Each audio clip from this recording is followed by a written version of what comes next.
Buenas noches, amigos.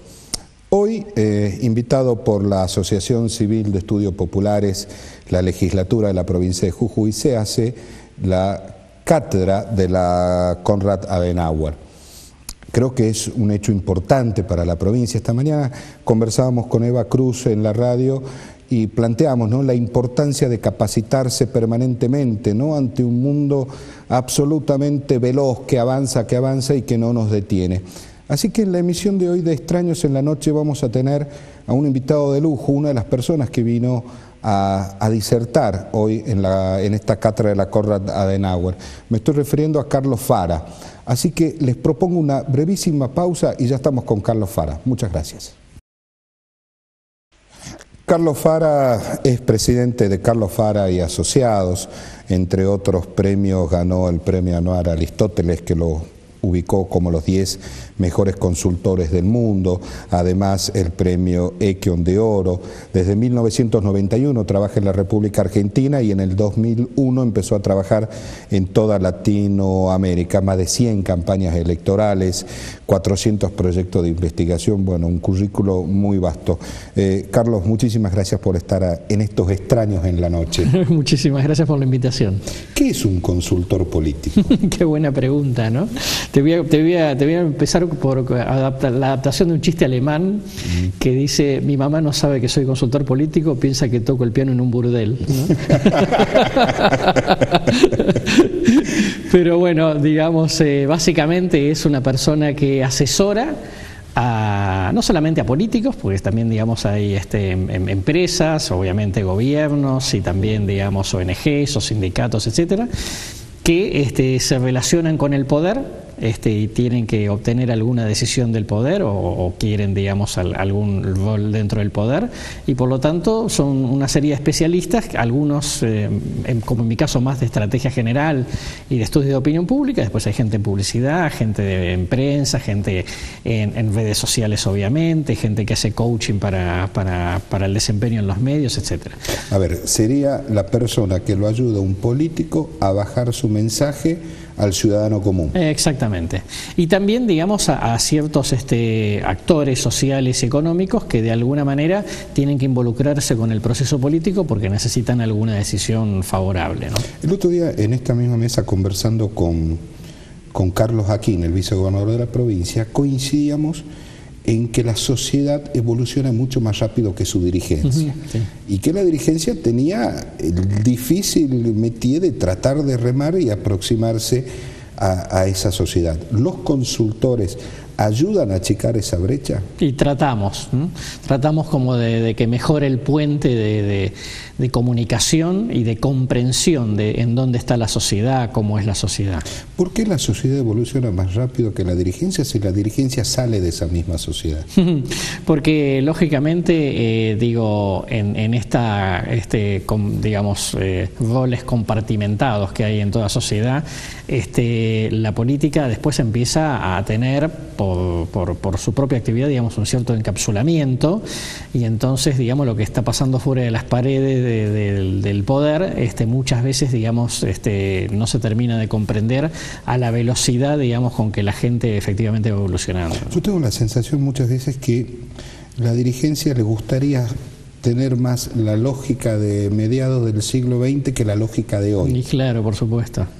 Era más cómodo. Se sientan más cómodos, ¿no? Claro, por supuesto, porque, digamos, era una relación desequilibrada, los dirigentes y la gente, y ahora esa cosa está así. Entonces, digamos, las escuelas de poder no terminan de enseñar todavía a cómo manejarse con una sociedad que es par de los dirigentes, que no está abajo de los dirigentes. Estaba leyendo y viendo algunas cosas, el rol de los medios en esta relación, ¿no? Y el rol de los medios también cambió. Los dueños ya no son dueños de la opinión o de la información en sí mismo. La gente participa de eso y eso creo que es lo que más incomoda, ¿no?, a la dirigencia. Totalmente, claro, por supuesto. Ya el monopolio del conocimiento y el monopolio de la información ya no lo tiene ninguna dirigencia en ningún ámbito, ¿no? Y por lo tanto, digamos, acá porque estamos hablando de los votantes, pero te diría que uno lo traslada también a los alumnos con los docentes, a los empleados con los jefes en una empresa, a los obreros, digamos, con los sindicalistas. Todas las relaciones de poder se han equilibrado y por lo tanto ser dirigente hoy es mucho más complejo, ¿no? ¿Cuánto pesa la opinión de un ciudadano hoy? Esa opinión aislada que va en un Twitter, que va en un Facebook, esa opinión aislada que no forma parte de una empresa de medios, ni responde a una estructura.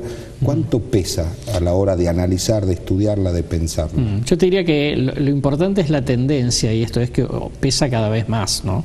Porque todo lo que nosotros expresamos en las redes sociales, por ejemplo, efectivamente tiene, digamos, empieza a armar, todos empezamos a dar opiniones y todo eso empieza a armar una masa muy grande que nadie puede conducir, digamos, que solamente hay que tratar de escucharla e interpretarla, ¿no? Hay dos referentes políticos en el mundo que creo que lograron interpretar, de hoy, ¿no? Me estoy refiriendo al premier canadiense y a Macron, que acaba de asumir en Francia. Tengo la sensación que ellos dos sí lograron interpretar fehacientemente esto. La ventaja, en primer lugar, de la edad, ¿no? Son dirigentes jóvenes. Sí. Por lo tanto, digamos, ya empiezan a tener, digamos, una posibilidad de asimilar lo que le pasa a la sociedad y los cambios que estamos viviendo, porque ya son nativos de esa nueva sociedad, digamos, no son migrantes, ¿no? De esa nueva sociedad, de esos nuevos valores.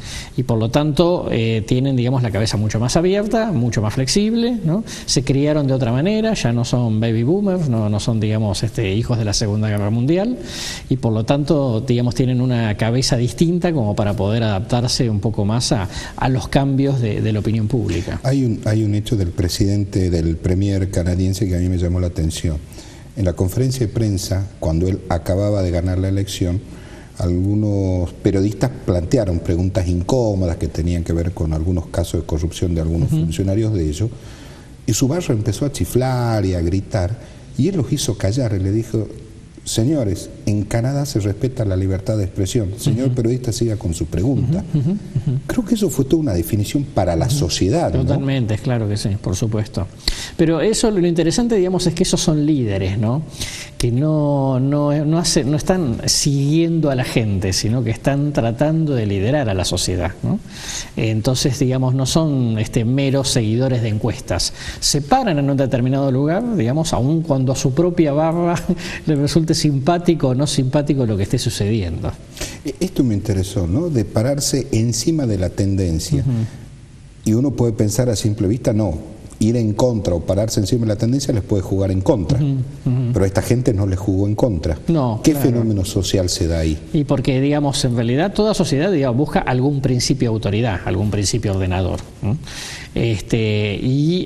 Obviamente, digamos, la sociedad muchas veces, cuando uno la observa, actúa un poco como un grupo de niños maleducados, si se quiere, digamos, o digamos, o haciendo bulla o haciendo ruido, ¿okay?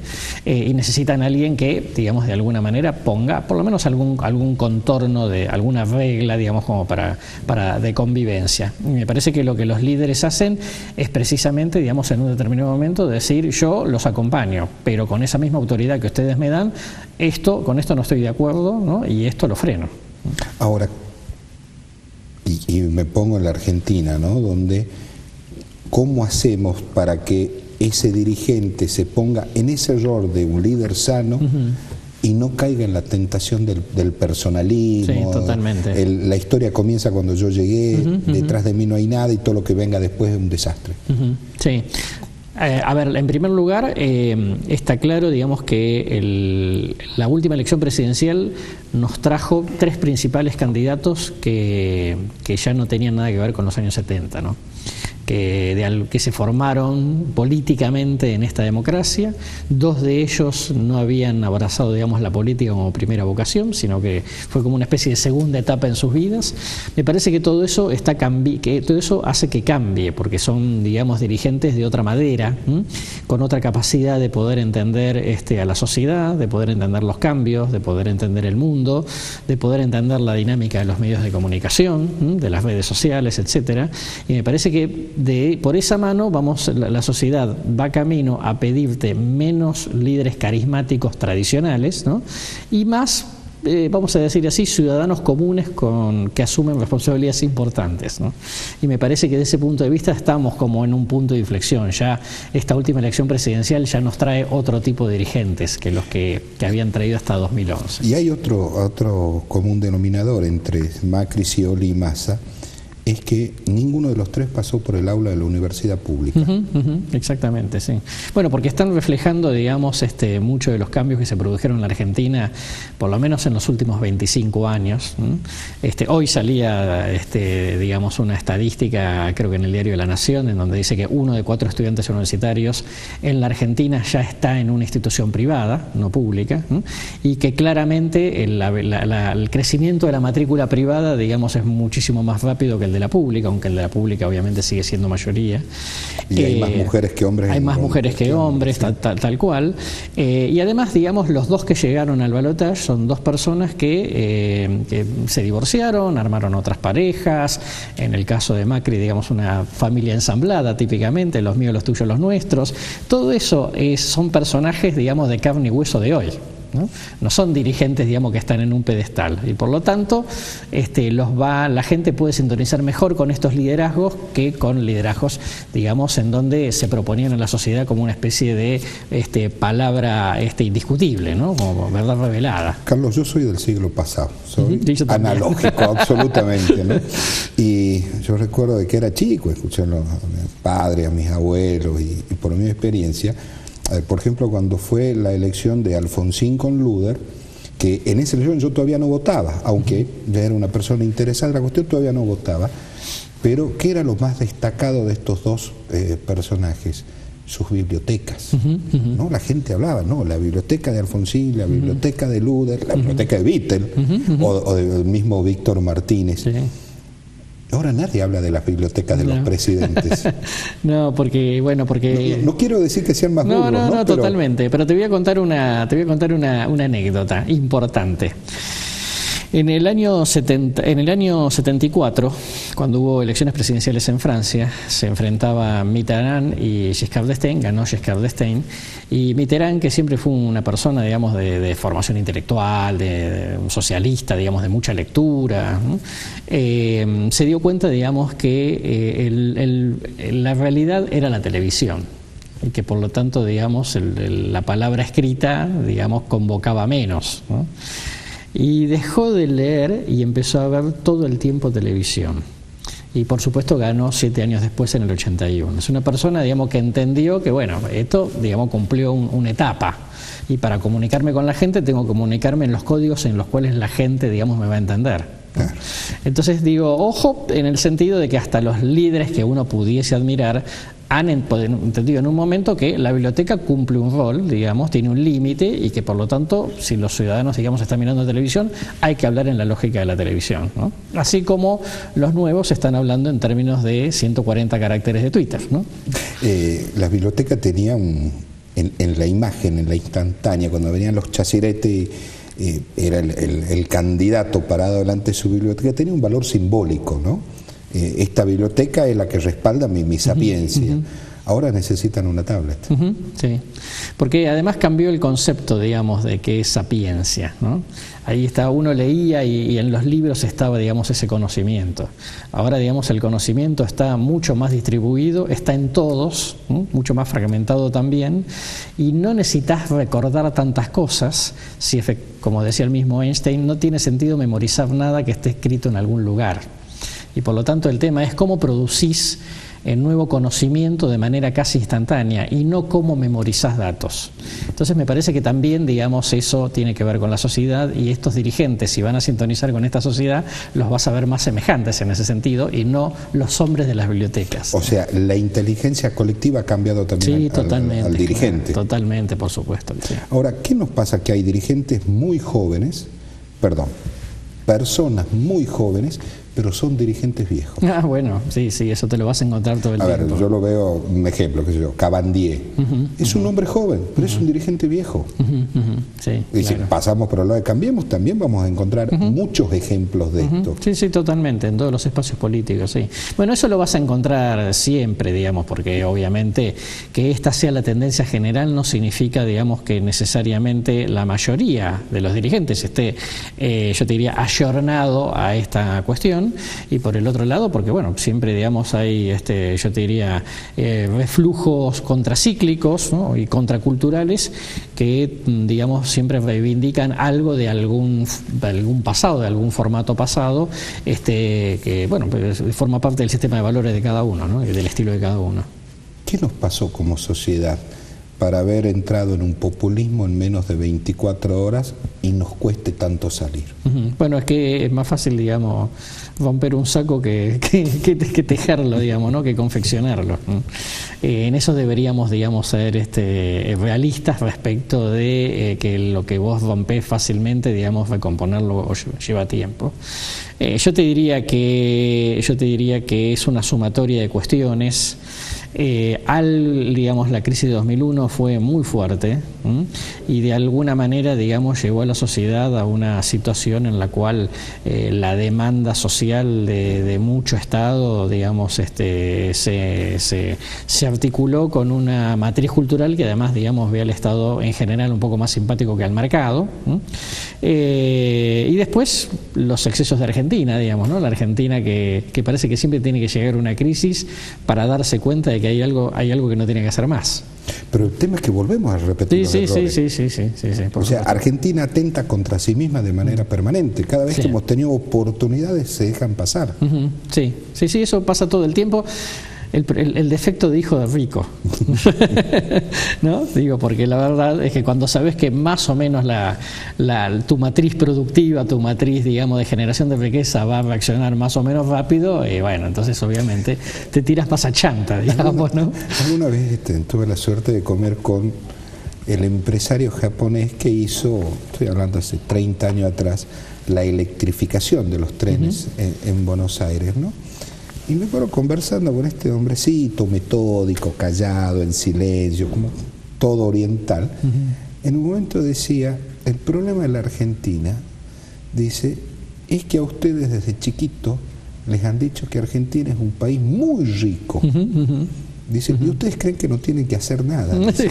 En cambio a nosotros nos han dicho desde muy chiquito que Japón es un país muy, muy, muy pobre y había que trabajar mucho para sacarlo adelante. Totalmente así, seguro, por supuesto.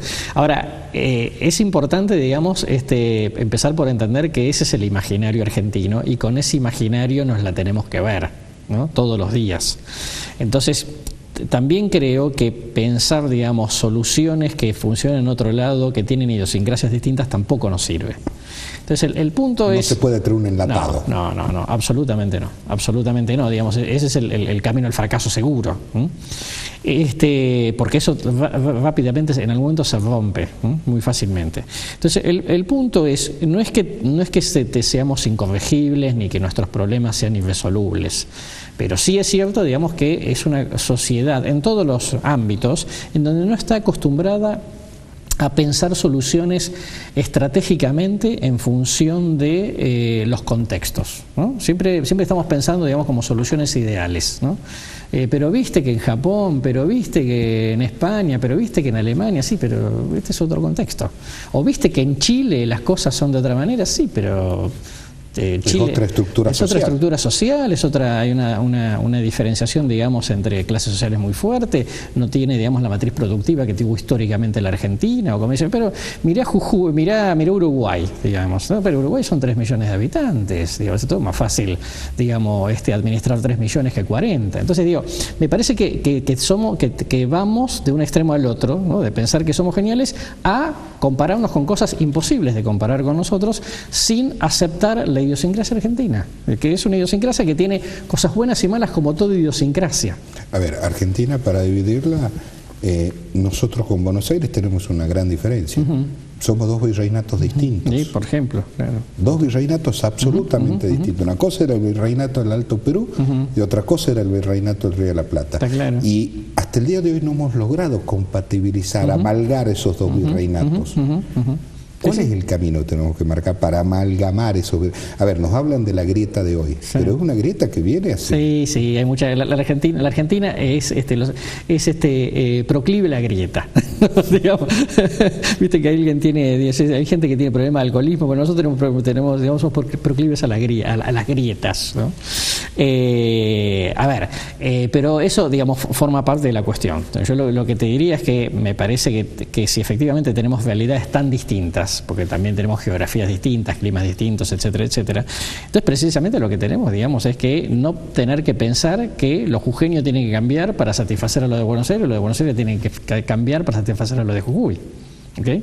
Sí, para eso está, digo, si hubo una de las pocas cosas sabias, aunque yo sé que en la práctica no funciona, pero culturalmente somos federales. Sí, culturalmente sí. Somos federales. ¿Sí? En la práctica no, coincido. En la práctica, digamos, tenemos enormes deficiencias. Dios sigue atendiendo en Buenos Aires, eso pero está claro. Culturalmente somos federales. ¿Y eso qué tenía de bueno? Que cada uno resuelva, digamos, en su lugar cómo, digamos, resuelve su modelo de desarrollo, su policía, su sistema educativo, su sistema de justicia, etcétera, etcétera. Si somos distintos, ¿para qué vamos a unificar lo que es inunificable? Este país nunca podría haber sido unitario con esta lógica de idiosincrasias distintas y estilos distintos, orígenes históricos distintos, etcétera, etcétera. Entonces, digamos, de vuelta, la tentación de unificar, cuando en realidad, digamos, lo que tenés que empezar es por reconocer diferencias. Que a veces, digamos, que profundizadas te generan grietas, es verdad, pero bueno, ok. Digo, el modelo que funciona es el modelo que sirve, es el modelo que se adapta a las características culturales de la Argentina. Por lo tanto, digamos, no tiene... Con su diversidad. Exactamente, totalmente. Hay países que tienen diferencias enormes entre sí. Bélgica, ¿no? Austria, ¿no? Son 2 o 3 países en uno, ¿no? Hasta tienen diferentes idiomas. Canadá, etcétera, etcétera. Y sin embargo, digamos, han logrado encontrar, digamos, modelos en donde todos pueden convivir, digamos, y desarrollarse más o menos armoniosamente. En base a lo que decís, me da la sensación que todavía nos cuesta pensar primero pensar los problemas. Creo que una de las cuestiones es que no pensamos los problemas que tenemos. Y la segunda es que mucho menos los pensamos en concepto de país. Es siempre la inmediatez, a ver cómo hacemos para zafar. El viejo dicho, vos metele que después vemos. Sí, totalmente, claro, sí, por supuesto. Y eso, digamos, es una respuesta cultural a ciertos niveles de incertidumbre. Y decís, sí, ¿qué hacemos? Y bueno, metele. Y vamos viendo, porque no te queda otra, no te puedes quedar parado. ¿Somos conscientes que estos niveles de incertidumbre están atentando contra nosotros mismos, contra nuestro desarrollo, crecimiento, etcétera, etcétera? Sí, yo te diría, te hago vamos a decir, una advertencia, y es que vamos a un mundo que cada vez es más impredecible, amén de la característica de la idiosincrasia argentina, ¿ok? Entonces, yo te diría, hay toda una literatura hoy respecto de cómo manejarse frente a contextos cada vez más impredecibles. El tema es que esto es colectivo, no es de la política. No tenemos una política, digamos, de locos y una sociedad fantástica, ¿no? Porque la gente se queja de los bancos, de las empresas de celular, de la tarjeta de crédito, de las prepagas, de los servicios públicos, etcétera, etcétera, y cualquiera tiene un montón de experiencias en donde decís, bueno, pero esto no es el Estado, no, es la empresa privada. Y entonces, ¿por qué, digamos, de la noche a la mañana te encontrás con que tenés un cargo en la factura que no deberías tener, con que te cobraron un interés que no deberían? Digo, es más complicado, y esto significa que somos muy mal organizándonos. Más allá de que haya empresas que ganen plata o Estado que haga bien algunas cosas, obviamente. Entonces me parece que si no entendemos eso, entonces siempre parece ser que está en otro lado el problema. No, en mi lado, no está en mi lado. Siempre la culpa la tiene el otro. Siempre la culpa la tiene el otro. ¿Okay? Entonces, digo, me parece que hay que asumir algunas cuestiones, digamos, de la cultura, de cómo somos malos organizacionalmente, ¿no? como sociedad. Pero esa desorganización comienza en el despacho del presidente y termina en el último jujeño que está en la quiaca. Sí, pero cada uno dentro, digo, yo en mi empresa, yo tengo que marcar pauta. Las cosas que andan mal en mi empresa, digamos, como responsabilidad final es mía. ¿Okay? Carlos, una pausa y seguimos. Cómo no. Una brevísima pausa y seguimos con Carlos Fara. Seguimos en Extraños de la Noche con Carlos Fara. Fuera del corte planteamos algunas cosas, ¿no? Y me quedó un tema que que yo estoy convencido, creo que las nuevas generaciones son mucho mejor que las nuestras. No sé si eso, pero bueno, digamos, creo que todas no han somos tenido distintas, ¿no? No, claro. Desde los conceptos, a ver, a nosotros nadie nos decía que no teníamos que tirar papeles al piso, desde el punto de vista ecológico, ahora ya vienen con ese chip puesto. Es verdad. A manera de ejemplo, sí, cuidan más el agua. Cuidan más el agua, por eso creo que es creo que son generaciones que vienen mejor, ¿no? Más preparadas, más ¿estamos atendiendo las necesidades de esa generación? Del sistema educativo te diría que no, me parece que por sobre todo el secundario, digo, me parece que está muy atrasado para ese tipo para esa nueva generación, me parece que no. De a ratos también me pregunto, digamos, si los que tenemos alguna responsabilidad en eso, cuánto estamos colaborando, ¿no? en una buena formación desde ese punto de vista. Es difícil porque son generaciones en donde tienen opiniones propias y ya está, digamos, no hay influencia de los padres tan fuerte, ¿no? cuando empiezan a pasar de la adolescencia en adelante. Entonces, bueno, nada, digamos, uno aprende aprende un poco de ellos y aprende, digamos, que es una convivencia distinta, ¿no? Porque son códigos totalmente distintos. Ahora, ¿entendemos esos nuevos códigos o no? Bueno, probablemente los entendemos en el papel, te diría, los entendemos conceptualmente. Después, si los tenemos internalizados para poder llevarlos a la práctica, eso es un aprendizaje cotidiano. A mí me cuesta entender los 140 caracteres muchas veces, ¿no? Leo los 140 caracteres que escribe algún chico, qué sé yo, cuando estamos siguiendo alguna información, por ejemplo, y la verdad que me cuesta entenderlo, pero sin embargo veo que su generación lo entiende a la perfección. Totalmente, claro. Un día conversando con Claudio Escribano, él justo sale este tema de Twitter, ¿no? Y le decía, bueno, ¿cuál es el rol que tiene las redes sociales, Twitter, Facebook, Instagram, etcétera, etcétera, y los medios? Le digo, ¿no nos están llevando puesto a los medios de comunicación? Me acuerdo, Claudio se queda mirando y me dice, la verdad, dice, nunca leí buena prosa en 140 caracteres. Me pareció una definición extraordinaria. Claro, totalmente. Pero bueno, nada, es así, digamos. O sea, lo importante, digamos, es entender que eso no es ni bueno ni malo en sí mismo, digamos, y que además no tiene vuelta atrás.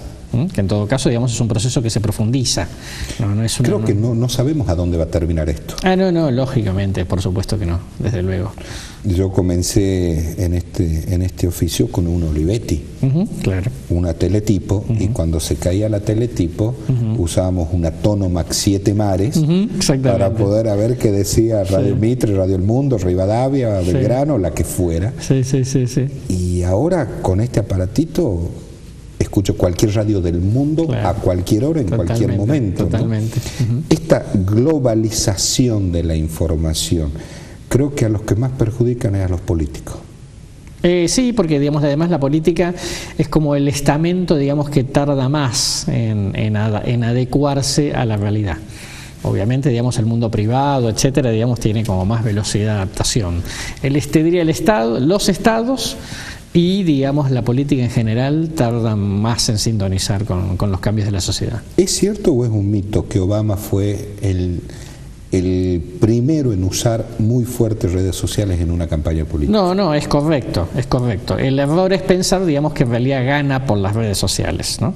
Lo que las redes sociales le permiten es conectar de manera inmediata y eficiente con sus miles de voluntarios en todo el país para que lleven el mensaje, digamos, que tenían que llevar, digamos, a los votantes, ¿no?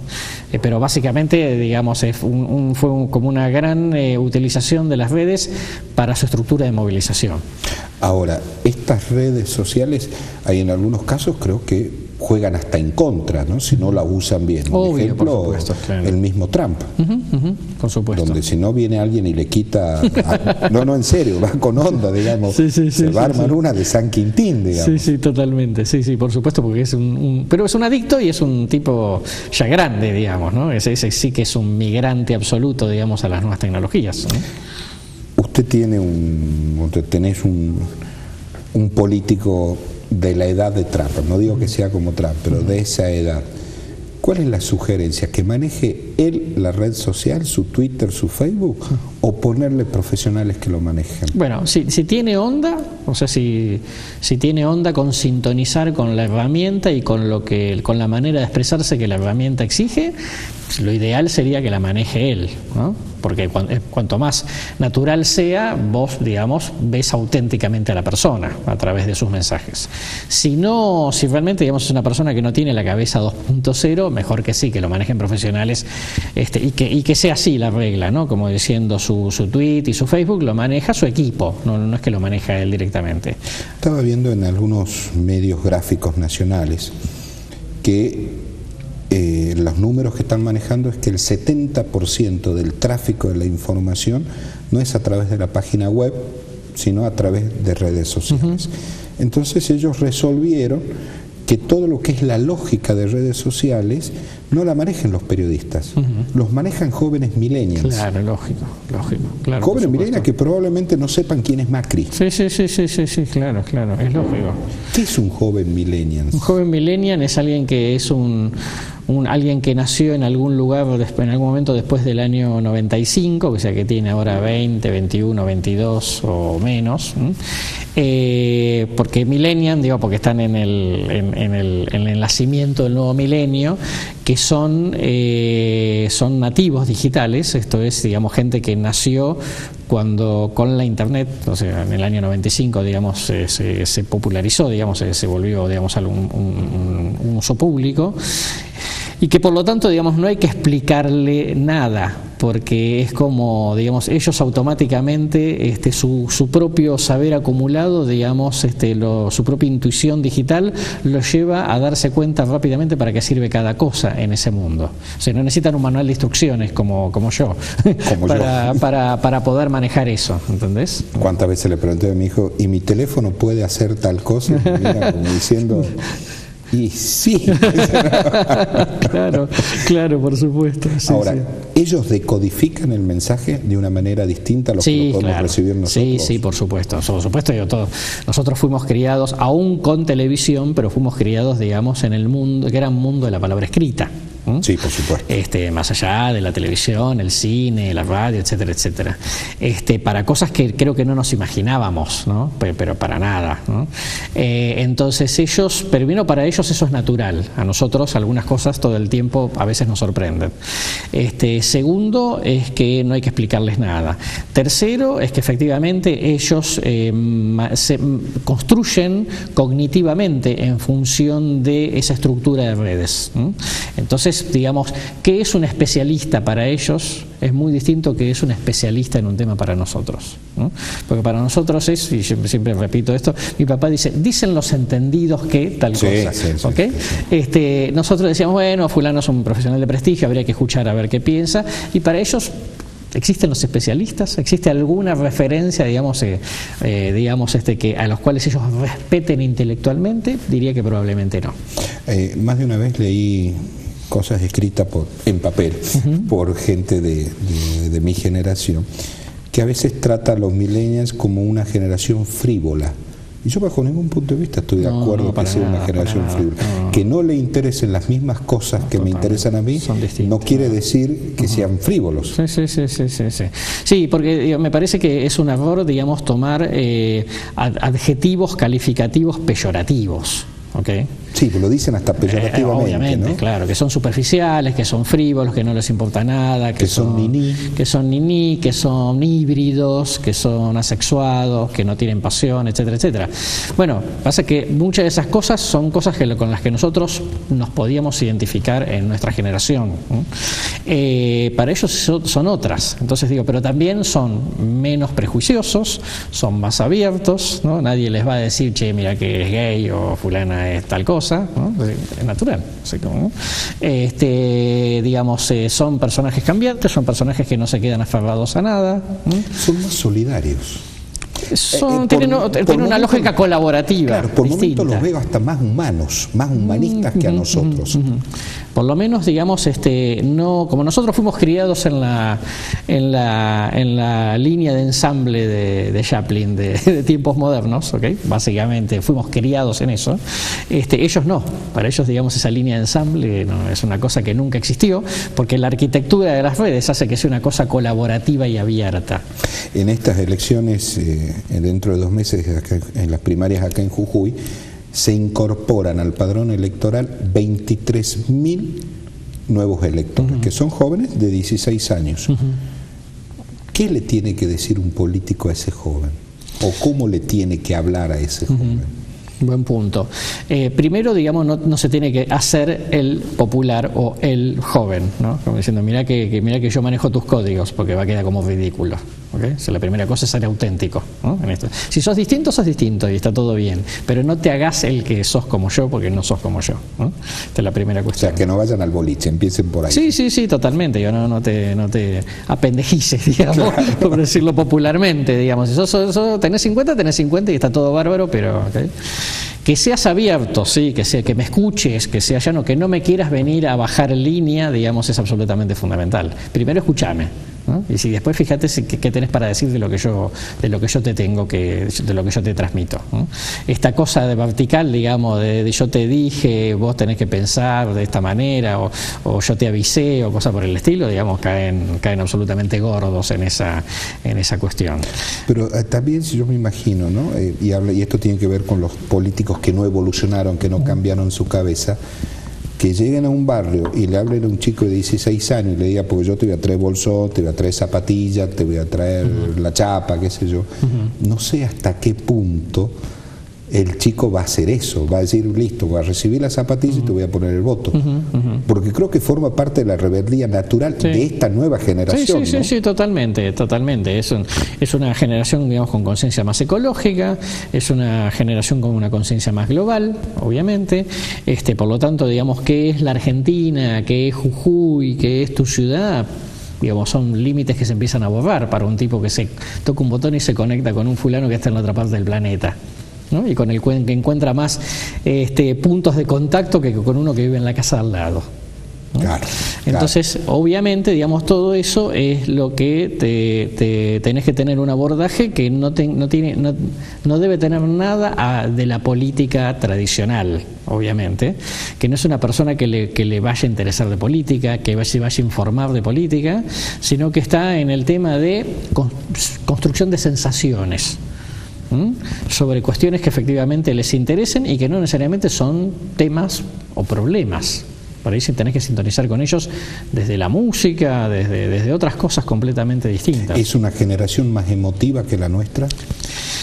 No me animaría a decir, digamos, si es más emotiva. Sí, claramente, digamos, que el ojo está acostumbrado al ícono y no, digamos, a leer la palabra. Si vos ves el ícono, ya sabés que tenés que pegar, cortar, borrar, eliminar, lo que sea.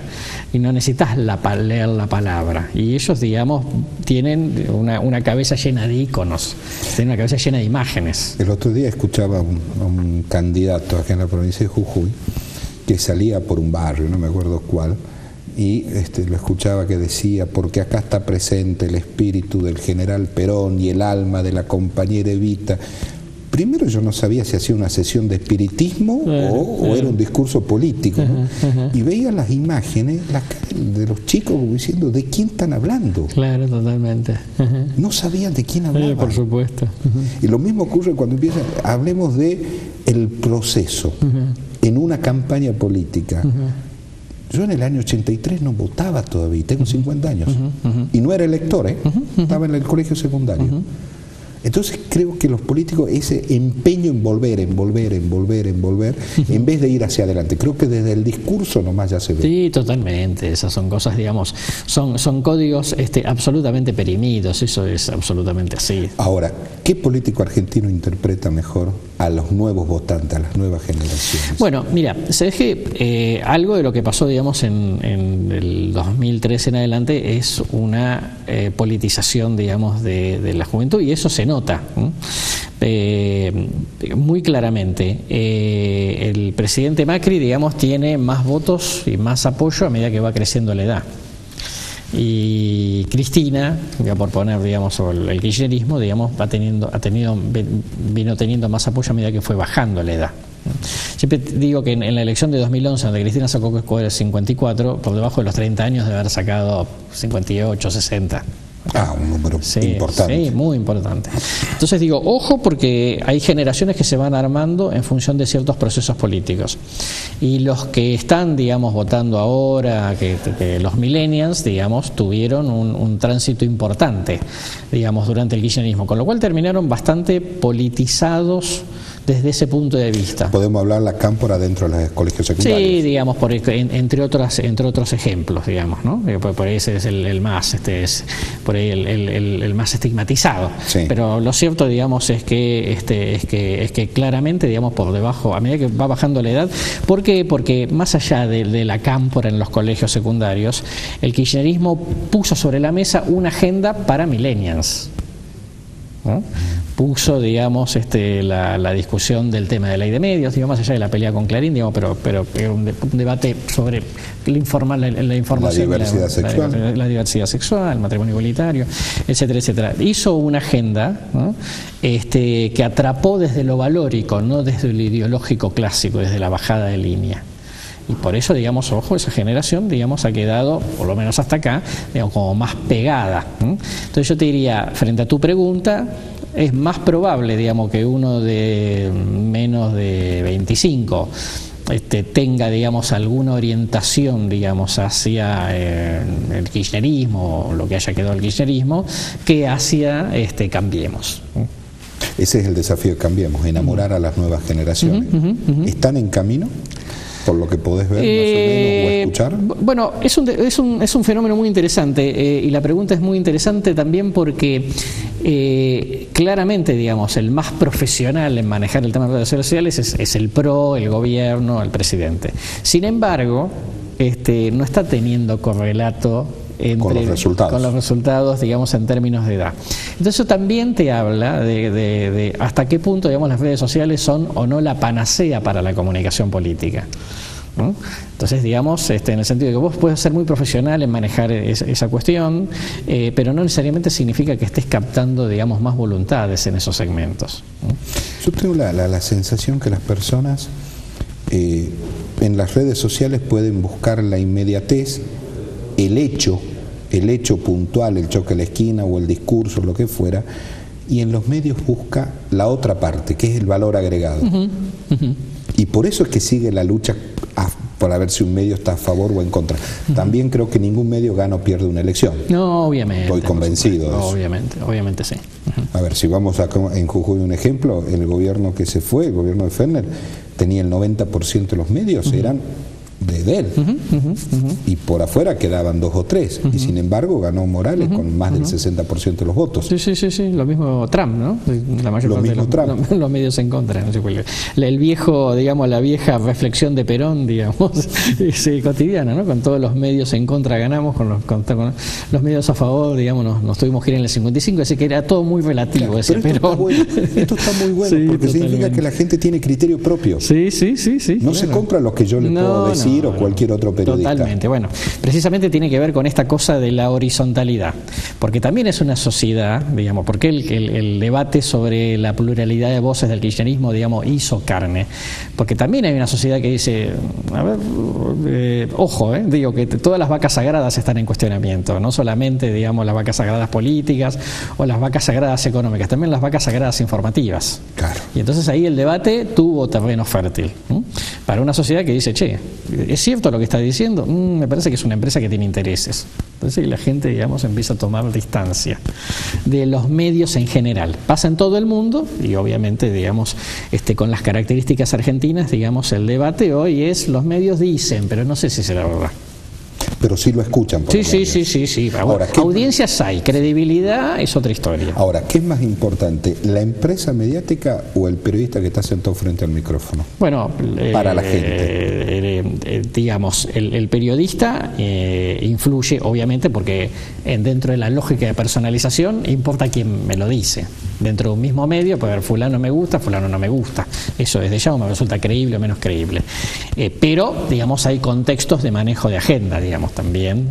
No es que los medios, por lo menos, digamos, los medios más, digamos, más sofisticados, digamos, los medios nacionales, la agenda no se escapa de la línea editorial del medio. Entonces, digamos, en donde está la función de agenda setting, entonces obviamente, digamos, ahí hay una cuestión. Pero básicamente lo que la investigación sobre el tema confirma es que uno va a buscar los medios que confirman sus opiniones previas. Ah, qué bueno. Entonces, digamos, está claro que este tema de a la gente le influye, bueno, sí, relativamente, porque también es un ida y vuelta en esta cuestión. ¿Los trolls es un mito o una realidad? No, es una realidad. Es una realidad. Es una realidad, ¿no? Es una realidad. Después, la siguiente pregunta es, ¿tienen efecto? Y bueno, eso es muy relativo. Bueno, vemos, poníamos los ejemplos, ¿no? De que el PRO, que tiene supuestamente experiencia en esto, no le está yendo bien con esa franja etaria, ¿no? Sí, totalmente. Por eso, digamos, también es que el fenómeno de la opinión pública es mucho más complejo que usar bien un medio de comunicación particular, cualquiera sea, digamos, ¿no? Carlos, muchísimas gracias por haber estado en un placer enorme, un placer hermoso enorme. Coloquio. También para mí. Muchas gracias. Y a ustedes, muchas gracias por habernos acompañado y será hasta el próximo jueves, Dios mediante, cuando hagamos Extraños en la Noche. Chao.